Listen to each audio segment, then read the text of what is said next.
30-day Bible challenge, day 12. I'm coming to you from the book of Hosea. Hosea is a prophet from the is a book from the Old Testament. He was a prophet. He was considered a minor prophet, not because his message was less important, but because his book was smaller than those of Isaiah and Jeremiah.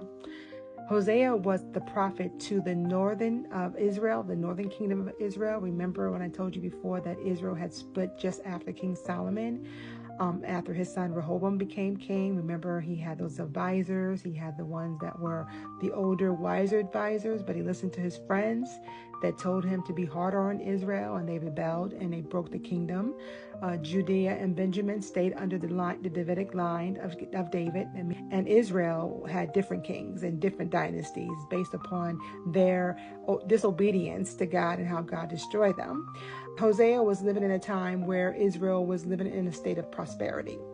And so Israel was in a state of prosperity, but they never quite stopped worshiping Baal. And so God was using Hosea to tell them that they needed to repent. They failed, immensely failed.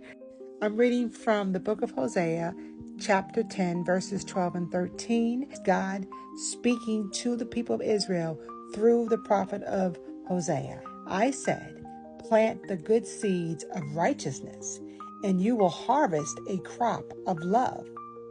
Plow up the hard ground of your hearts, for now is the time to seek the Lord, that he may come and shower righteousness upon you.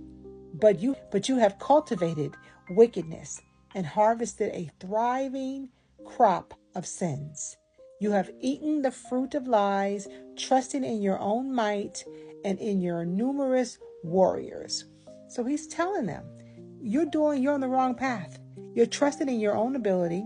You are believing lies. You're thinking that the prosperity, the riches, and all this stuff is going to give you happiness and fulfill your life. But it doesn't. God, by his loving mercies, is sending out his prophets to tell them, to warn them.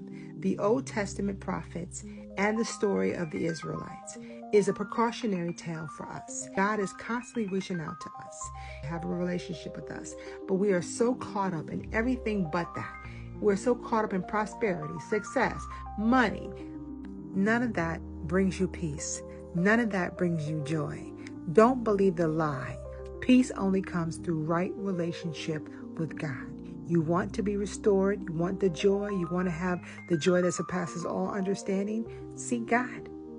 You don't believe me? Try. I challenge you. Read the Bible. It's great for your soul.